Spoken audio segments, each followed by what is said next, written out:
আমন্ত্রণ চ্যানেল 24 এর বিকাল 4টার খবরে শুনছিলেন সিলন ফ্যামিলি ব্র্যান্ডের শিরোনাম। আপনাদের সাথে থাকছি আমি শাহনাজ শারিয়ার।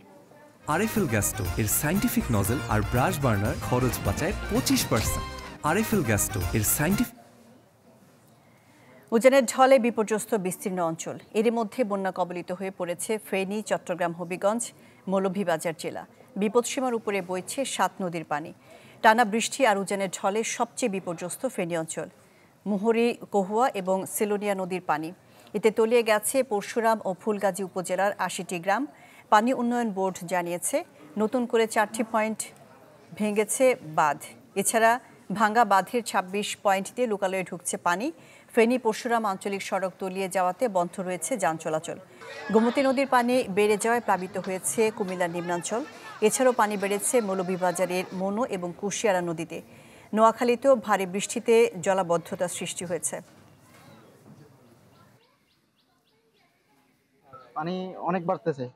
পানি এখনো আমাদের রাস্তা যে রাস্তা আছে এটাতে তো 1 কোমর আছে। আমাদের যে গ্রামের রাস্তা ওইটাতে পানি 1 বুক। ঘরে অলরেডি 1 কোমর পানি। সুতরাং আমার একটা 3টা গরু ছিল, একটা গাভী মারা গেছে অলরেডি। তো এই এলাকায় কোনো বাসাবাড়ি আর বাদ নেই পানির নিচে। সবাই প্রতিবারই শুনি যে বাঁধ মেরামত হচ্ছে, বাঁধ বানানো হচ্ছে, বাঁধের বাজেট হচ্ছে। আসলে প্রতিবার কোনোবারই স্থায়ী সমাধান হয় না। আমরা চাই স্থায়ী সমাধান, বাঁধগুলো স্থায়ীভাবে মেরামত করা হোক। বন্যা পরিস্থিতি নিয়ে খবরাখবর জানাতে ফেনী এবং মৌলভীবাজার থেকে আমাদের সাথে যুক্ত হচ্ছেন সহকর্মীরা। প্রথমেই যাচ্ছি ফেনীতে, যুক্ত হচ্ছেন দিলদার হোসেন। দিলদার হোসেন, এখন ফেনীর কি অবস্থা? পানি কি কিছু নামছে না পানি এখনো বেড়েই যাচ্ছে?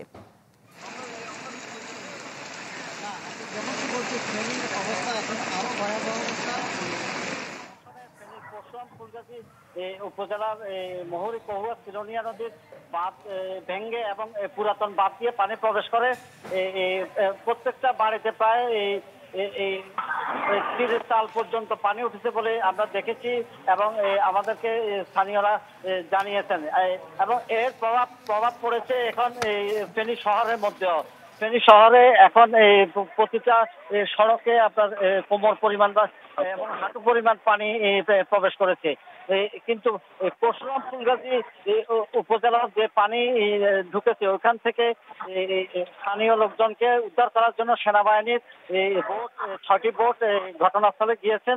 প্রত্যেকটা বাড়ি বাড়ি খোঁজখবর নিচ্ছে এবং তাদেরকে উদ্ধার করার চেষ্টা করছে। ইতিমধ্যে জেলা প্রশাসন, পানি উন্নয়ন বোর্ড, সেনাবাহিনী, বিজিবি সহ আইনশৃঙ্খলা বাহিনী সহ স্বেচ্ছাসেবক দল মাঠে কাজ করছে।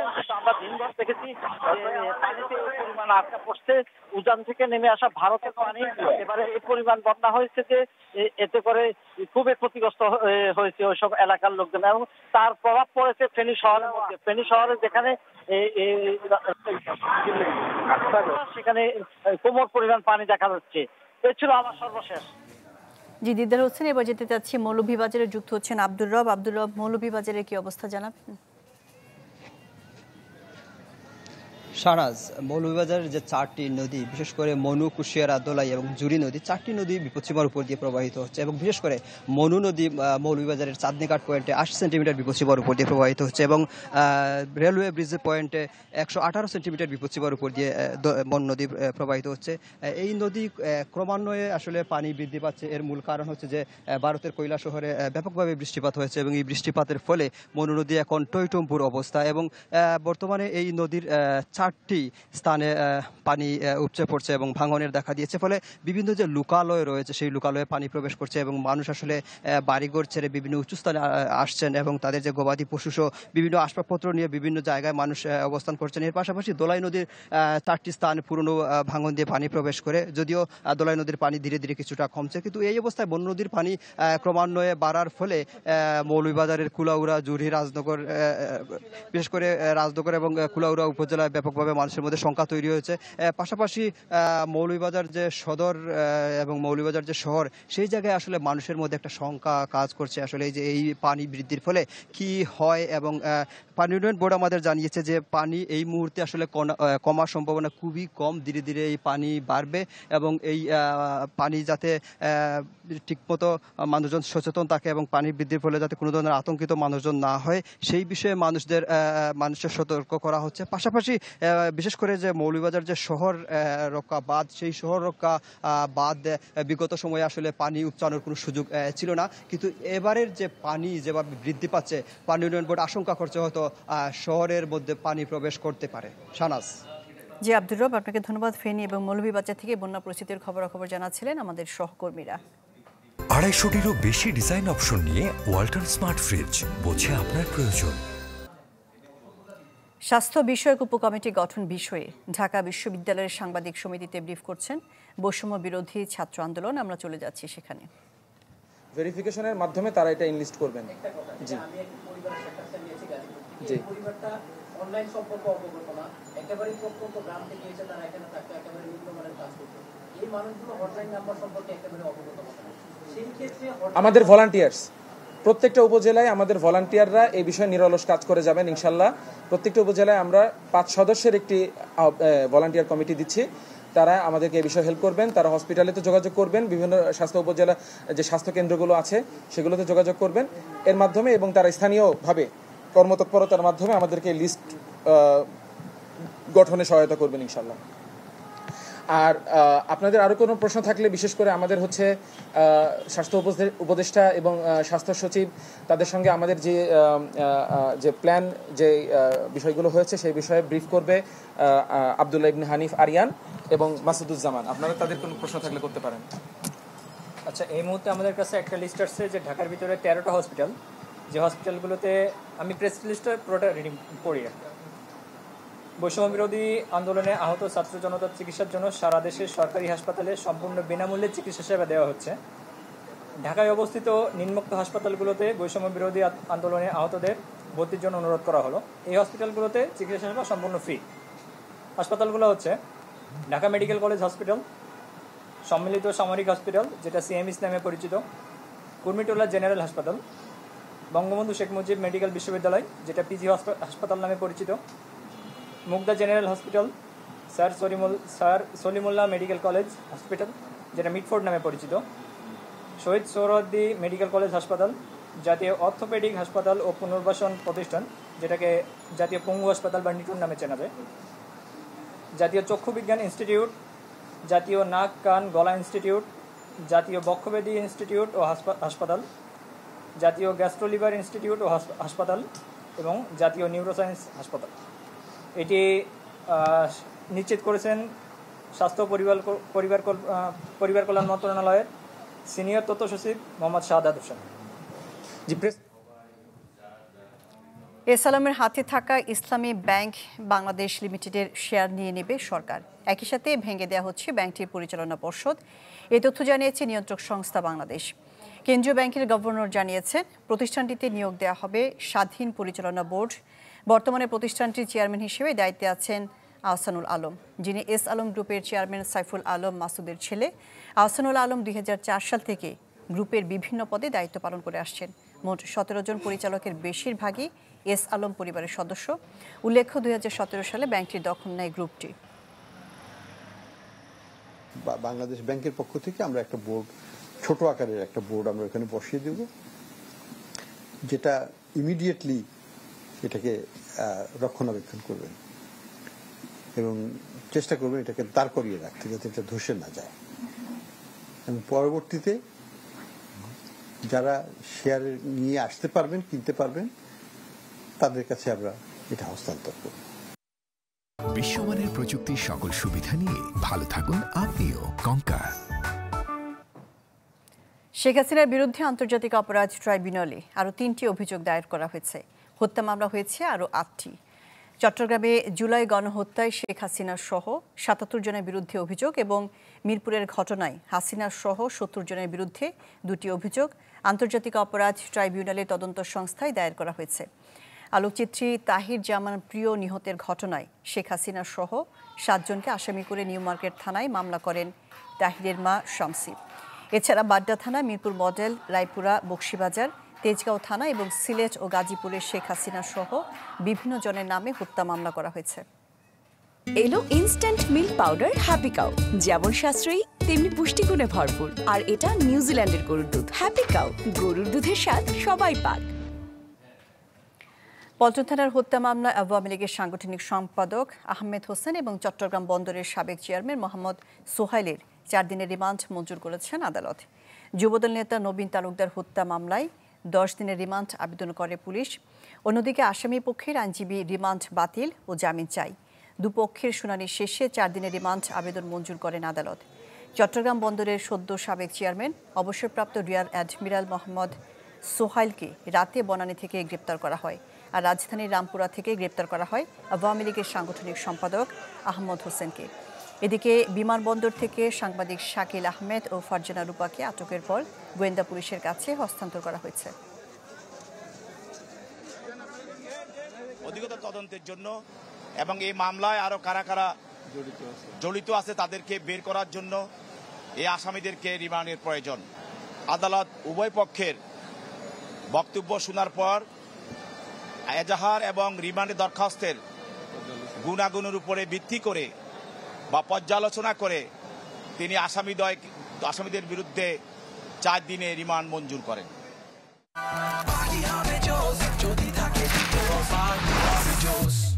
পাপরিকা আর মেক্সিকান মশলার মাইন্ড ব্লাস্টিং ফ্লেভারের ডিটোস পার্টি হবে জোস যদি থাকে ডিটোস। বিগত সরকারের আমলে যারা গুম হয়েছিলেন তাদের কয়েকজন ফিরে আসেন শেখ হাসিনার পতনের পর। এমনই একজন মাইকেল চাকমা। পার্বত্য চট্টগ্রাম কেন্দ্রিক রাজনৈতিক দল ইউপিডিএফ-এর এই নেতা ফিরে আসেন 5 বছর 3 মাস পর। দীর্ঘ এ সময় কোথায় ছিলেন, কেমন ছিলেন তা নিয়ে কথা বলেছেন চ্যানেল 24-এর সাথে। বিস্তারিত শামীমা সুলতানার রিপোর্টে ক্যামেরাতে ছিলেন হুমায়ুন কবির। নিঃশ্বাসটা আমি ফেলতে পারছি, আমি তাই বেঁচে আছি, বাকি তো সব মরা। সবার ক্যালেন্ডারের পাতা নিয়মমাফিক উল্টালেও 2019 সালের 9 এপ্রিল থেকে থেমে যায় মাইকেল চাকমার দিনপঞ্জি। হাসিনার পতন হলে ঠিক 5 বছর 3 মাস পরে 2024 সালের 7 আগস্ট ফিরে আসেন চিরচেনা জীবনে। দুঃসহ সেই দিনলিপি নিয়ে কথা বলেন চ্যানেল 24-এর সাথে। জানান রাজধানীর শ্যামলী থেকে সাদা পোশাকধারীরা তাকে তুলে নিয়েছিল সেদিন। 9 এপ্রিল আমাকে বিকাল 5টায় চোখ বেরিয়ে দিল।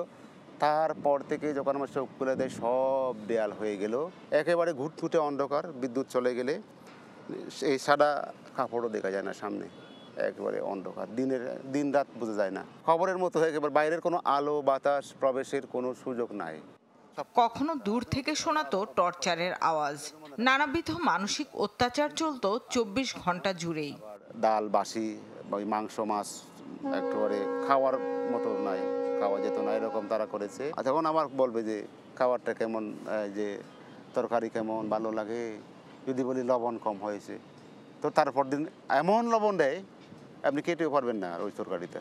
কত রকমের অত্যাচারে চালায় এটা ঠিক নাই। বড় বড় ফ্যান আছে, উচ্চ শব্দে ফ্যান চালায়, এটা একদম কলিজা কেঁপে ওঠে। একটু লোহার উপর গসলে একটা ইয়ে দিয়ে যেরকম শব্দ হয়, লোহার রড দিয়ে গসলে ঠিক এরকম শব্দ। বাবা অনেক, এটা নারকীয় অবস্থায়। শুরুর 2 বছর ধারাবাহিকভাবে চলেছে জিজ্ঞাসাবাদ, তবে শেষ 3 বছর সেসব আর হয়নি। লিখতে বললো যে আমার বায়োগ্রাফি, শর্ট বায়োগ্রাফি, তারপর এখানকার যাদেরকে আমি চিনি তাদের নাম দেওয়ার পর ওই আমাকে হাসিনার সফরের কথা জিজ্ঞাসা করলো। আমরা একটা রোড ব্লক দিলাম। মাহারা মাইকেলের বাবা মারা যান পুত্র শোকে। হাসিনা সরকারের পতনের পর 7 আগস্ট তাকে চট্টগ্রামের মিরেরসরাইয়ের গহীন জঙ্গলে ছেড়ে দেয়া হয়। শোকটা খুলে দেখলাম, আস্তে করে কুলটে কুলটে দেখলাম কেউ নাই, সেগুন বাগান। তখন আলো দেখলাম এই প্রথম আমি সেদিন, একদম মানে চোখ মেলে আলো দেখতে পেলাম। জীবনের দীর্ঘ সময় খোয়ালেন যাদের জন্য, তাদের দৃষ্টান্তমূলক শাস্তি চান মাইকেল। একটা প্রতিকার তো আমি অবশ্যই চাইব। এখন তো আমি নিজেও এখন ইনসিকিউর, এখনো কোনো আমি নিজেকে নিরাপদ মনে করতে পারছি না। সারা দেশের মতো পার্বত্য চট্টগ্রামের পরিস্থিতিটা, সাধারণ শাসন ব্যবস্থা সেখানে ফিরিয়ে আনার আমি দাবি জানাই। সামরিক শাসন থেকে আমাদেরকে যেন মুক্ত করা হয়। শামীমা সুলতানা, চ্যানেল 24, ঢাকা। রাজধানীর বনানীতে সাবেক বিদ্যুৎ প্রতিমন্ত্রী নসরুল হামিদ বিপুর প্রিয় প্রাঙ্গণ ভবনে প্রায় 11 ঘণ্টা অভিযান চালিয়েছে আইনশৃঙ্খলা বাহিনী। এতে জব্দ করা হয়েছে পিস্তল ও নগদ 1.5 কোটি টাকা। তবে হামিদ গ্রুপের কর্মীদের দাবি, তাদেরকে না জানিয়েই এই অভিযান চালানো হয়েছে। শেখ হাসিনা সরকারের পতনের পর ওই সরকারের প্রভাবশালী ব্যক্তিদের ব্যাংক হিসাব জব্দ সহ অভিযান পরিচালনা করছে আইনশৃঙ্খলা বাহিনী। এতে মঙ্গলবার মধ্যরাতে সাবেক বিদ্যুৎ প্রতিমন্ত্রী নসরুল হামিদ বিপুর প্রিয় প্রাঙ্গণে শুরু হয় অভিযান। অংশ নেয় সেনাবাহিনী, পুলিশ, ফায়ার সার্ভিস ও শিক্ষার্থীরা। জব্দ করা হয় 3টি ডিজিটাল বল্ট। তবে যন্ত্রপাতি দিয়ে সেগুলো ভেঙে মেলেনি কিছু। অ্যানালগ একটি বল্ট ও লকার থেকে পাওয়া যায় 1.5 কোটির বেশি টাকা। জব্দ করা হয় একটি পিস্তল, 2টি ম্যাগজিন ও 50 রাউন্ড গুলি। কিন্তু হামিদ গ্রুপের কর্মীদের দাবি, তাদেরকে না জানিয়েই এই অভিযান চালানো হয়েছে। একটা গ্রুপ অফ কোম্পানিতে যে পরিমাণ অর্থ পাওয়া গেছে বা অন্য যে ডকুমেন্টস আইন শৃঙ্খলা বাহিনী বলবে যে এখানে অন্য কোনো কিছু পাওয়া গেছে, অস্বাভাবিক কোনো কিছু পাওয়া গেছে কিনা। এখানে সম্পূর্ণ মিস ইনফরমেশনের কারণে আজকে আমাদের অফিসটা এইভাবে লন্ডভন্ড। যদি বৈধতা থাকতো তাহলে তারা লিগালি এসে বলতে পারতো এবং আমাদের হেল্প করতে পারতো যে আমার এই চাবি আছে, ভল্টে এই চাবি আছে, আজকে আমাদের এত কষ্ট করে এই ভল্ট ভাঙতে হয় না। প্রচুর পরিমাণ টাকা আছে এবং কিছু সন্দেহজনক কার্যক্রম এখানে হচ্ছে, এই ধরনের একটা আমাদের কাছে তথ্য আসছে। পুলিশ জানায় প্রতিষ্ঠানটির কার্যক্রম নিয়ে বেশ কিছু অভিযোগ রয়েছে। এই বিষয়ে তদন্ত হবে। কাজী ফয়সাল, চ্যানেল 24, ঢাকা। আবারও অন্তর্বর্তী সরকারের প্রতি সমর্থন জানিয়েছে চীন। ভবিষ্যতেও বাংলাদেশের সাথে দেশটি কাজ করবে বলে জানিয়েছেন রাষ্ট্রদূত ইয়াও ওয়েন। আর পারস্পরিক আস্থার মাধ্যমে চীনের কমিউনিস্ট পার্টির সাথে বিএনপির সম্পর্ক আরও দৃঢ় হবে বলে আশা দলটির মহাসচিব মির্জা ফখরুল ইসলাম আলমগীরের।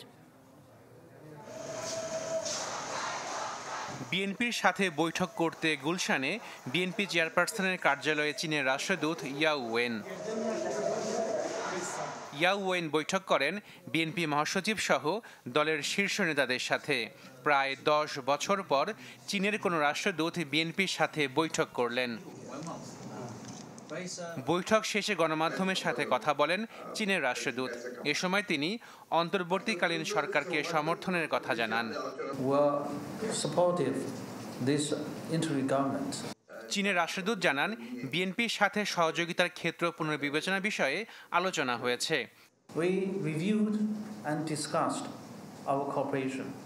China also reaffirmed our commitment that work with all the friendly parties, including BNP, to work together to carry forward our cooperation and work together for the better future of China-Bangladesh relations. এ সময় BNP মহাসচিব জানান, এক চীন নীতিতে বিশ্বাস করে তার দল। আমরা ওয়ান চায়না পলিসিতে সবসময় বিশ্বাস করে এসেছি, সেটা আমরা ফার্দার এটাকে আমরা আরো দৃঢ়তার সঙ্গে সেই ঘোষণা আমরা করতে চাই। তার আশা, বিএনপির সাথে চায়না কমিউনিস্ট পার্টির সম্পর্ক দৃঢ় হবে। পারস্পরিক বিশ্বাসের মাধ্যমে এগিয়ে যাবে তা। আমাদের সঙ্গে চীনের সম্পর্ক আরো গভীর হবে।